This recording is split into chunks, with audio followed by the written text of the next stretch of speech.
अस्सलाम वालेकुम, hope you all are fine and doing well. आज का हमारा टॉपिक है ऑर्डर ऑफ अ ग्रुप। किसी ग्रुप का ऑर्डर क्या होता है? Number of elements in a group is called order of a group. किसी ग्रुप के अंदर कितने एलिमेंट्स हैं वही उसका ऑर्डर कहलाता है। इसे हम इस तरह से डिनोट करते हैं। नेक्स्ट है ऑर्डर ऑफ एन एलिमेंट। किसी एलिमेंट का ऑर्डर क्या होता है? अगर हम मल्टीप्लिकेशन के ग्रुप की बात करें तो एलिमेंट की वो पावर जिस पे वो आइडेंटिटी बन जाए उसे उसका ऑर्डर कहते हैं। n is a least positive integer. जो n होगा वो लीस्ट पॉजिटिव इंटीजर होगा। हो सकता है कि कोई एलिमेंट एक से ज़्यादा पावर्स पे आइडेंटिटी बन जाए, सो उनमें से जो लीस्ट पावर होगी वो उसका ऑर्डर कहलाएगा। अगर हम बात करें अंडर एडिशन की, ग्रुप अंडर एडिशन है, so N A is equal to E. अगर N A equal to E आ जाए तो एन ए का ऑर्डर कहलाएगा। अगर हम एडिशन की बात करें तो एक ऐसा नंबर जिसे मल्टीप्लाई करने से ए जो है वो आइडेंटिटी बन जाए, उस नंबर को उसका ऑर्डर कहेंगे और ये भी लीस्ट पॉजिटिव इंटीजर होगा। अब मल्टीप्लाई क्यों कर रहे हैं? क्योंकि जब हम ए को बार बार ए के अंदर ऐड करेंगे, एन टाइम्स अगर हम ऐड कर रहे हैं तो वो एन ए कहलाएगा। So N A is equal to E. जब हम ग्रुप अंडर मल्टीप्लिकेशन की बात कर रहे थे तो नंबर को अपने साथ ही बार बार मल्टीप्लाई कर रहे थे, जिसकी वजह से उसकी पावर रेज हो रही थी। अब हम ग्रुप अंडर एडिशन की बात कर रहे हैं तो नंबर को अपने साथ ही बार बार ऐड कर रहे हैं, सो जिसकी वजह से वो एन ए हो गया। ठीक है, बार बार ऐड करना मल्टीप्लिकेशन के इक्वली होता है, इसलिए एन टाइम्स अगर हम ऐड कर रहे हैं तो एन टाइम्स मल्टीप्लाई कर लेंगे, एन ए बन जाएगा। सो एन यहाँ पर भी लीस्ट पॉजिटिव इंटीजर है। अब हम एग्जाम्पल देख लेते हैं। इस एग्जाम्पल में 3 एलिमेंट्स हैं सेट के अंदर। ये सेट अंडर मल्टीप्लिकेशन एक ग्रुप बनाता है। सो इसके अंदर 3 एलिमेंट्स हैं तो इसका ऑर्डर क्या हो गया? इसका ऑर्डर है 3। अब इसके एलिमेंट्स का ऑर्डर देख लेते हैं। 1 का ऑर्डर, 1 की पावर 1 लेने पे भी 1 बन जाता है, पावर 2 पे, पावर 3 पे, इवन के 1 की कोई सी भी हायर पावर ले लें तो वो 1 की इक्वल आ जाता है। इनमें से सबसे लीस्ट इंटीजर 1 है, सो इसलिए 1 का ऑर्डर क्या हो गया? 1। ओमेगा का ऑर्डर देख लेते हैं जी। ओमेगा की पावर 1 लेने से आएगा ओमेगा, ओमेगा की पावर 2 लेने से आएगा ओमेगा स्क्वायर, और ओमेगा की पावर 3 ओमेगा क्यूब इक्वल होता है 1 के। सो ओमेगा की पावर 3 पे हमें वो आइडेंटिटी मिल रही है, इसलिए ओमेगा का ऑर्डर हो गया 3। अब देख लेते हैं ओमेगा स्क्वायर का ऑर्डर। ओमेगा स्क्वायर की पावर लेने पे ओमेगा स्क्वायर ही आएगा 1। ओमेगा स्क्वायर की पावर 2 लेने पे वो आ जाएगा ओमेगा 4। ओमेगा 4 को हम लिख सकते हैं omega cube into omega. Omega cube is equal to 1 होता है, तो इसलिए 1 into omega is equal to omega. Omega square की पावर अगर हम 3 ले लें, अब 3 पे चेक कर लेते हैं। ओमेगा स्क्वायर की पावर 3 लेने से आएगा ओमेगा 6, और ओमेगा 6 को हम यूँ भी लिख सकते हैं ओमेगा क्यूब का स्क्वायर। इस तरह क्यों लिख रहे हैं? क्योंकि हमें ओमेगा क्यूब की वैल्यू पता है। ओमेगा क्यूब इक्वल टू 1 होता है और सिंप्लीफाई कर रहे हैं, सो ओमेगा क्यूब की पावर 2 लिखने से ओमेगा क्यूब की जगह 1 लगाएंगे, 1 का स्क्वायर लेंगे इज इक्वल टू 1, जो कि आइडेंटिटी एलिमेंट है। सो ओमेगा स्क्वायर की पावर 3 लेने पे हमें आइडेंटिटी एलिमेंट मिला है, सो ओमेगा स्क्वायर का ऑर्डर हो गया 3।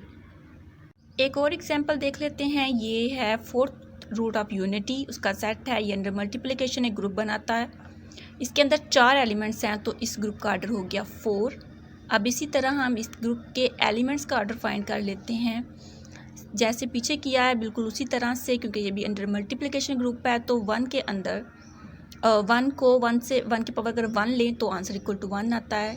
इस तरह हायर पावर पे भी 1 मिल जाता है, लेकिन हमने लीस्ट इंटीजर लेना है, सो 1 का ऑर्डर है 1। -1 का ऑर्डर फाइंड करना है। -1 की पावर 2 लेंगे तो 1 का स्क्वायर, -1 का स्क्वायर इज इक्वल टू 1 आता है, तो पावर 2 लेने पे वो आइडेंटिटी एलिमेंट बन गया है, तो -1 का ऑर्डर हो गया 2। इसी तरह हम अयोटा और माइनस अयोटा का ऑर्डर भी फाइंड करेंगे। अयोटा की पावर 2 लेने पे हमें आंसर मिलेगा -1। अयोटा की पावर 3 लेने पे आंसर मिलेगा iota square into iota, that is equal to -1 multiply by iota is equal to minus iota. Iota की पावर 4 ले लेते हैं। अयोटा की पावर 4 लेने पे हम इसे लिख सकते हैं अयोटा स्क्वायर का स्क्वायर, सो ये हो जाएगा -1 का स्क्वायर इज इक्वल टू 1।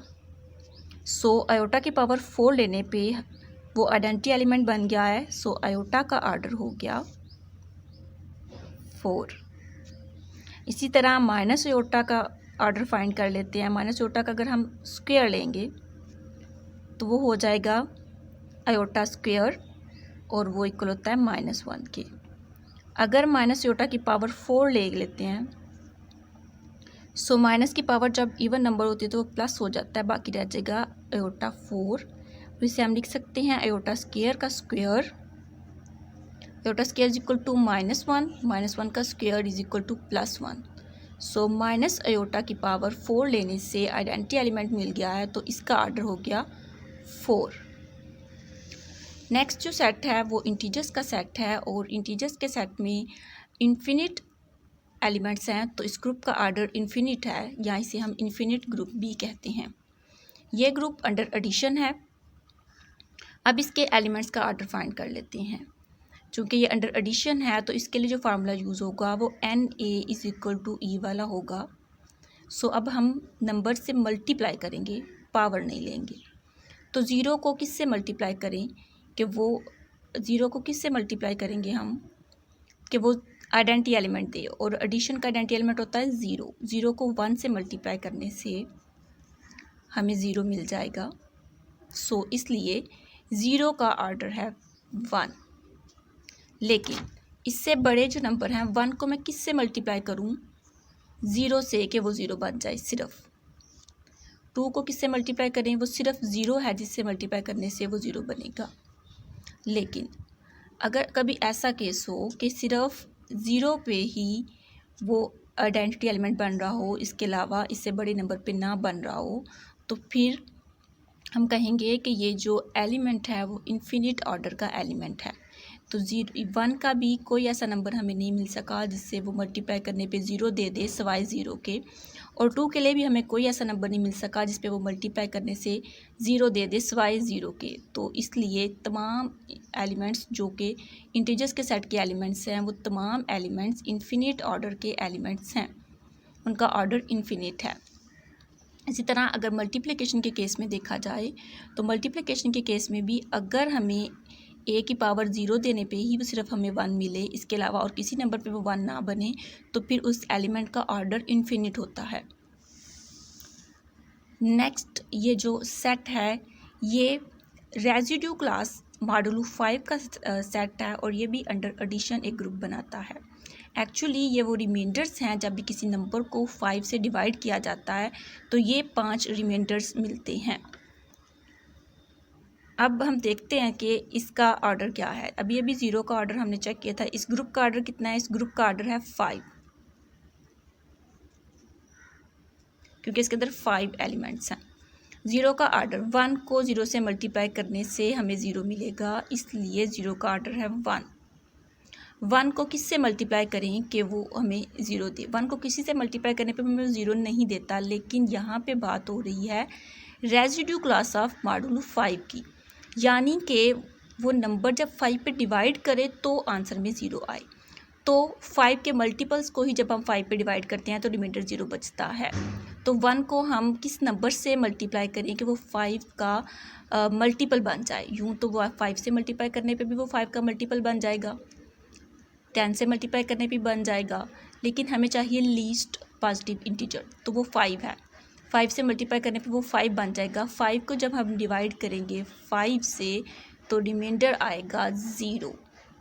सो 1 का ऑर्डर हो गया 5। इसी तरह बाकी एलिमेंट्स के लिए भी 2 को किस से मल्टीप्लाई करूँ कि वो 5 का मल्टीपल बन जाए, और वो इंटीजर भी लीस्ट इंटीजर होना चाहिए, तो वो 5 ही है। 5 को जब 2 से मल्टीप्लाई करेंगे तो वो 10 हो जाएगा, और 10 को जब मैं 5 पे डिवाइड करूँगी तो रिमाइंडर आएगा 0।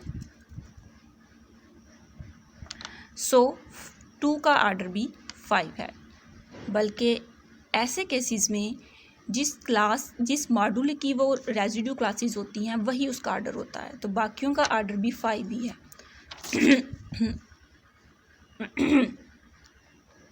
अगर ये जो क्लास है ये रेजिड्यू क्लास मॉडुलो 6 की होती तो इसके तमाम एलिमेंट्स का सिवाय आइडेंटिटी एलिमेंट के तमाम एलिमेंट्स का ऑर्डर जो है वो 6 होता।